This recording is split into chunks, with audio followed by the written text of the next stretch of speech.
Okay, I have to talk quick because they're doing repairs on my house. And the saw could come on at any time, and if it does, then I'll do a voiceover. But I took my 16 quarts of green tomatoes. They have been peeled and chopped. And now, as always, I'm putting the recipe down below. I am doing a huge batch. So I have multiplied mine out to that. And I've just brought it up to just a low simmer. Nothing big at the moment. It's going to simmer. In fact, I'm going to turn it down. It's going to simmer for 45 minutes to an hour. But to that, I'm going to add onion.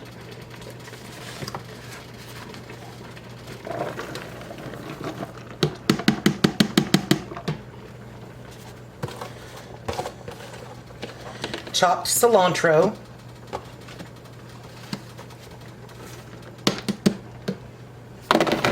Finely diced jalapenos that I have seeded and removed the ribs from. Finely diced poblano that I have seeded and removed the ribs from.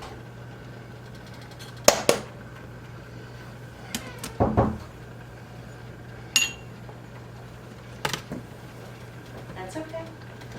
1 cup of lemon juice. Or you can use lime, or half and half. Half lemon, half lime, entirely up to you. Also going to be adding garlic. And I shouldn't have given you a measurement on the lemon and lime juice because I'm doing such a big batch. You don't necessarily need that much. It's like a tablespoon. And again, the original recipe is in the description box below. I'm using jarred minced garlic just because I'm out of garlic. Well, not out of garlic. I've got garlic going, but I just don't have any minced. So I'm going to get my garlic in.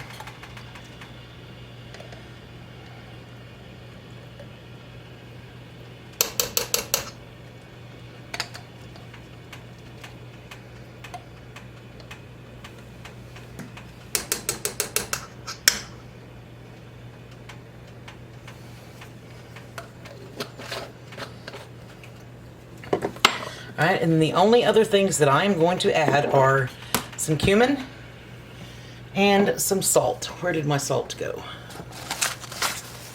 And some salt. So, let me find my measurement here.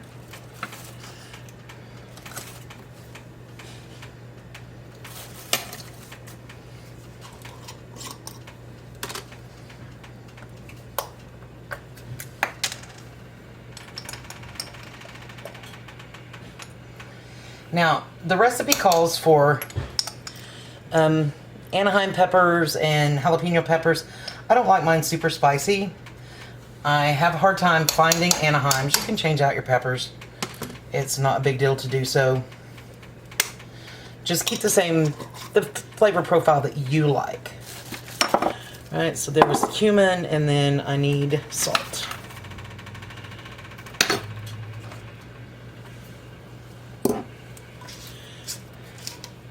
Sorry, I keep referring to my recipe, which is laying over here to the side, because I have measured mine out for how big I've multiplied my batch.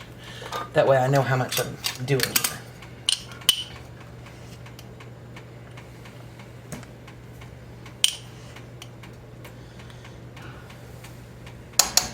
One thing that I do like to do is put half the salt in now, let it cook for half the time and check it, and then I can add more salt if I need to. A lot of times recipes to me are just a little too salty.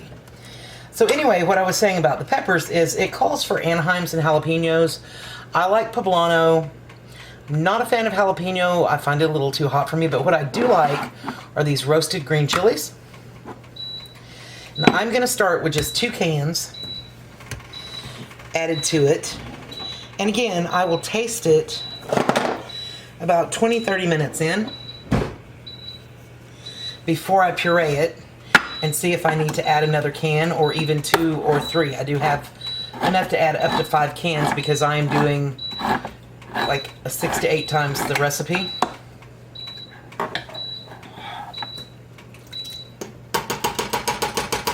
So I just dump in the whole can, juice and all.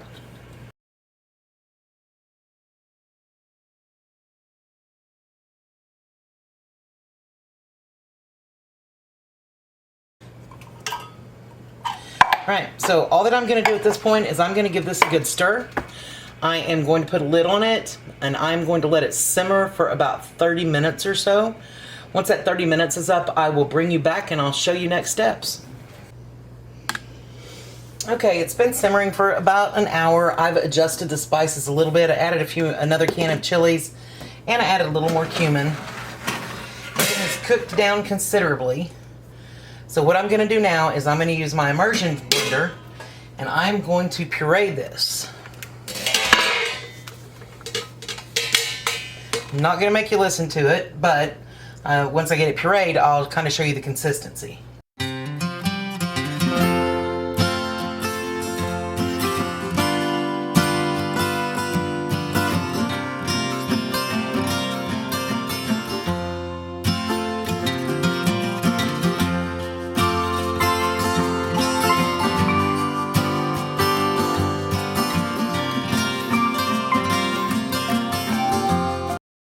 So I have taken this down to a thick soup consistency. Still got a little bit of body to it. It's not pure liquid. And this again is a personal preference. I like it about this thickness. So what I'm going to do now is I'm going to simmer it for about 10 minutes while I get my jars ready. Then I'm going to load up my jars and get them in the water bath canner. I am going to do half pints because that's the size that I use the most, is a half pint. And these are going to process in a water bath canner for 40 minutes. So I will bring you back when I am ready to start filling jars. Okay, my enchilada sauce is ready to jar up.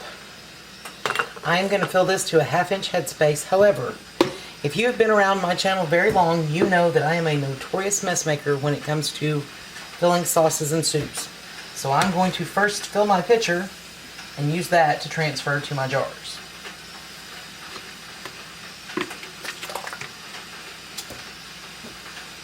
I'm sure that I will still make a mess, but hopefully this will be a little less of a mess. My pitcher's sanitized, my measuring cup is sanitized, my jars are all sanitized.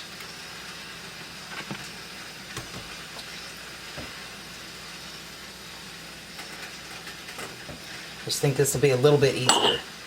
So again, I'm going to go to a 1/2 inch headspace.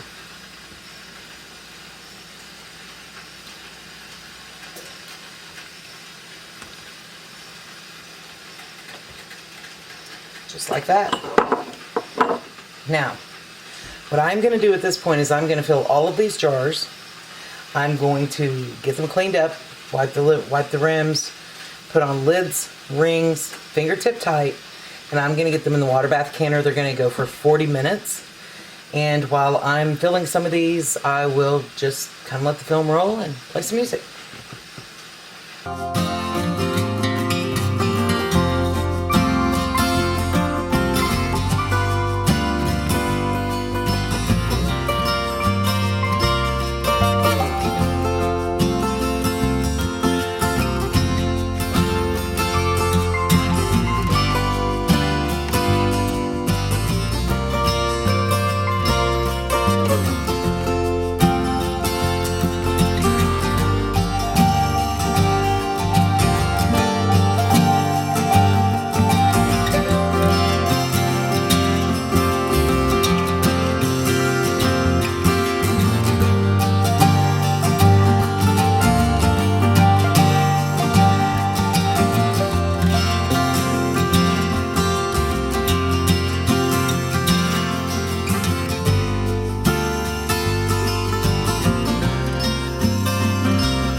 So I have my water bath canner heating up. I've got all of my jars filled. The recipe was supposed to make 12 pints or 24 half pints for the amount that I had. I ended up with 23, but I did let it simmer down because I like mine a little thicker. So now I am just going to clean the rims get the rings and lids on, and get them ready for the water bath canner, which should be up to a boil just here really soon. And I'm just using plain white vinegar to wipe the rims. Now, I've talked about this before. This actually serves a couple of purposes. First, it cleans anything off the rim that might interfere with the seal. And second, it gives you a second chance. You check your jars when you're getting them ready, but it gives you a second chance to make sure that there is nothing there that will interfere with the seal as far as like nicks or bumps or anything that might have happened during processing. And I made a bit of a mess on this one. So fold it over, get a clean spot, and go again, just to be sure. And again, I've got my, I know you guys can't really see it because it's off camera, but I'm sitting in hot water. I have my lids in my little handy dandy lid holder, and I'm just reaching over and grabbing them and processing them through. So since that one was such a mess, I'm going to get a clean paper towel.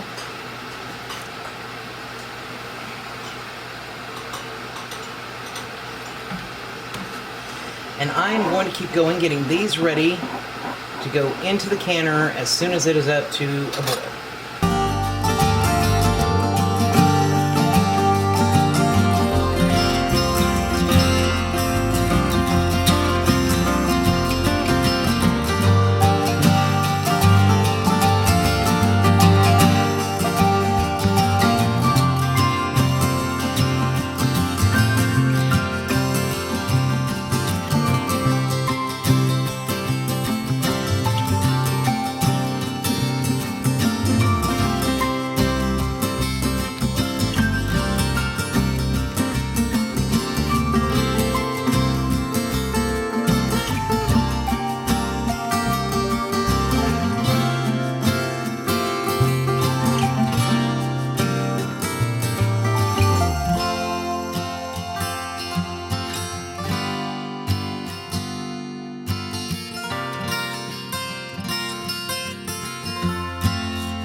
So I have all of these ready to go into the canner.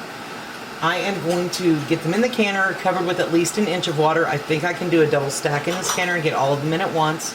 If not, I'll grab my other big stock pot, put a rack in the bottom of it, and use it. I'm going to bring them up to a full rolling boil, and I'm going to let them process for 40 minutes. When that 40 minutes is up, I'll turn the heat off. I will let them cool for 5 or 10 minutes before I take them out. But when it's time to take them out, I will bring you back and show you how they turned out. Alright, I brought them up to a full rolling boil. I let them process for 40 minutes and then I shut them off.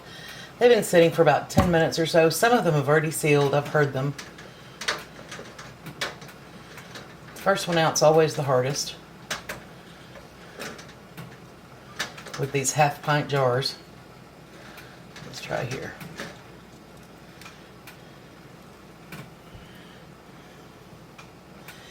Now, I will let these sit on the counter until sometime tomorrow, and then I'll come back and I will check the seals, I'll wash the jars, I'll label them, and I will put them away. But these are absolutely gorgeous. Now, it has separated because it's still hot, which is common with tomato products. You can see the separation at the bottom, but once they cool, it will spread back out. And this is just absolutely delicious enchilada sauce.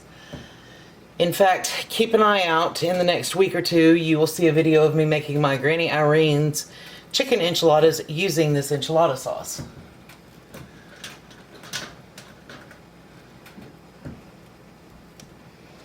But these turned out absolutely perfect.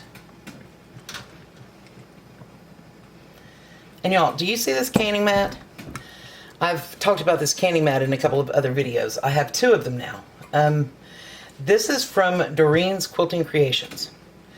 And I will leave a link to her Etsy shop below. This lady is absolutely wonderful. She knows that I love sunflowers and she knows that I love blue. Her canning mats are reversible. They're machine washable.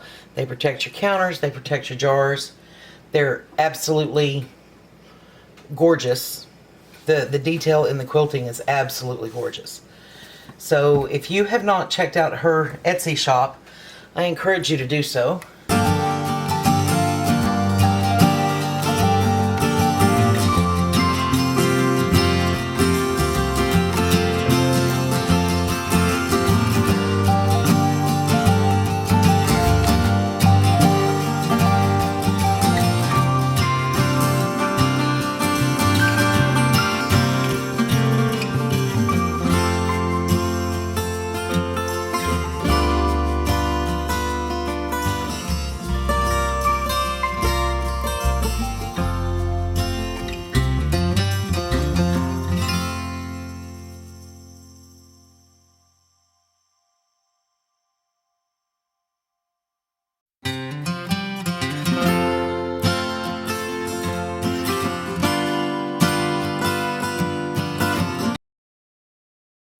I really hope that you enjoyed the video. If you did, don't forget to give me a thumbs up. It really does help my channel. And if you have not subscribed yet, I hope that you will and that you'll stick around for a while. Y'all, thank you so much for watching. Y'all have a great day.